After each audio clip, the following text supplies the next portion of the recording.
Pauline Hanson starts horrific new hashtag attacking Muslims in light of London terror attack. Pauline Hanson has been slammed for using a terror attack to one nation's advantage, while Queensland MP Bob Katter claimed Australia was having serious attacks every 3 or 4 weeks.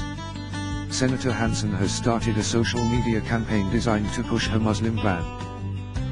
"I woke up this morning to hear about another terrorist attack in London," she said in a video from Parliament House. "It's amazing the Muslim mayor over there has said terror attacks are part and parcel of a big city. Well, no, they're not. That is something I never want to see or hear in Australia from any mayor in any city." While others joined a wave of support for the British, tweeting #PrayForLondon and #WeAreNotAfraid, Senator Hanson has introduced her own personal hashtag. It has #PrayForMuslimBan. "Put a ban on it, that is how you solve the problem, and then let us deal with the issues here," she said. The One Nation leader said she was safe in Parliament House, but noted ASIO couldn't keep an eye on everyone. "We've got real problems.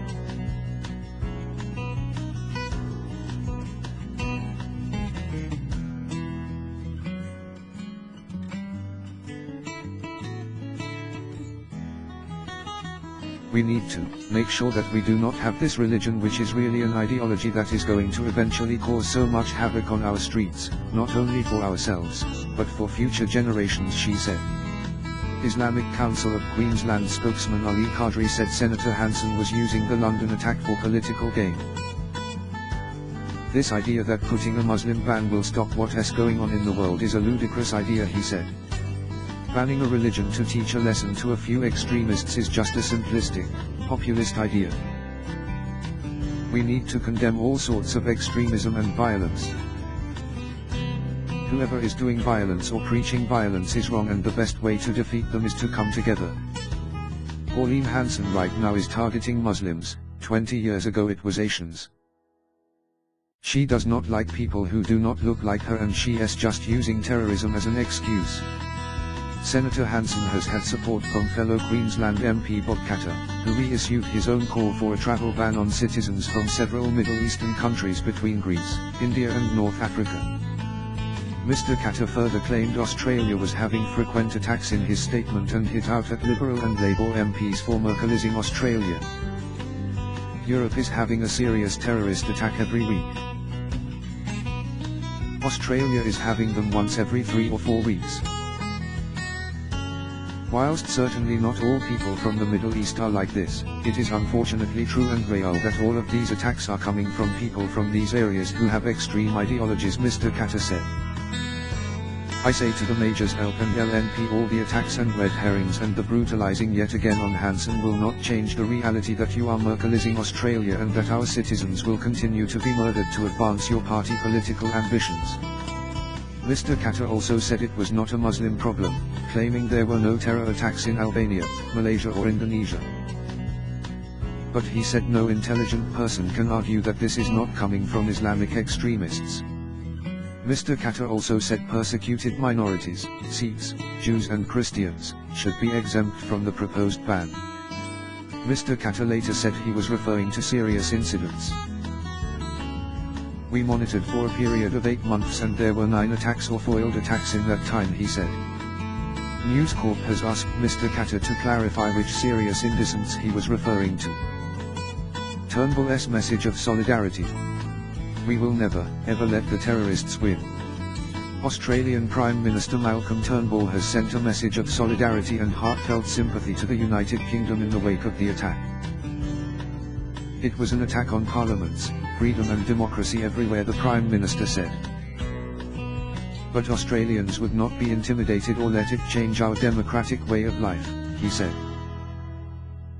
"We must be clear-eyed about the risk. It is real, and that is why the terror threat level is set at probable, but we will never, ever let the terrorists win," he said. "We will defeat and destroy them on the battlefield, we will defeat and defy them at home. We will never change the way we live, we will never let them divide us, we will never let them intimidate us or challenge our democratic way of life or the freedoms for which generations of Australians have served and died to keep secure." Mr. Turnbull also praised British Prime Minister Theresa May for resuming Parliament tomorrow in the wake of the attack, likening her to wartime Prime Minister Winston Churchill.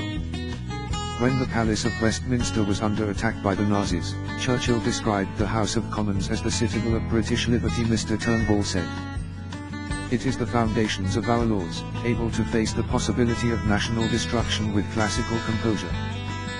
Consistent with this, PM Theresa May has said that Parliament will resume tomorrow.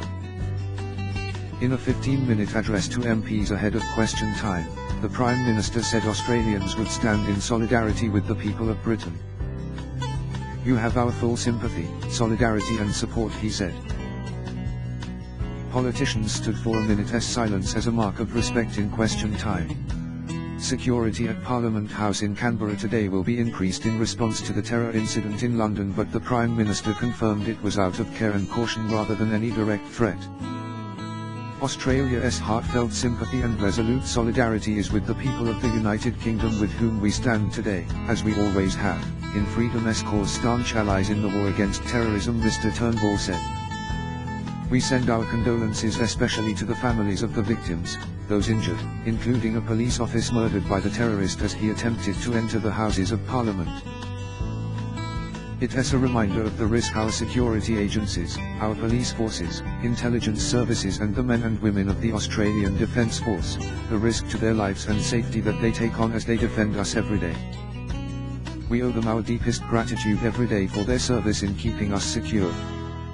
Mr. Turnbull said the threat of terrorism in Australia was real, but the nation's intelligence and law enforcement authorities were among the best in the world. "We are very alert to the vulnerabilities of places of mass gatherings and the risk of lone attackers, like the perpetrator, the terrorist in London," he said. Both sides of Australian politics were united in their support of the British people today. "Everything else runs second today really, when you have events like this," opposition leader Bill Shorten told reporters in Canberra. "Our sympathy goes out to the victims, in particular the policemen who died in the line of duty and those who were slain. Our sympathies go out to Australia's oldest friend, the United Kingdom. The idea horrifies Australians, that people can walk near the Houses of Parliament and they are subject to murderous assault. Australians should be reassured despite the political domestic debates in Australia, all of us are united in our hatred and opposition of terrorism, and the terrorists should know whenever they are, they will never divide this country."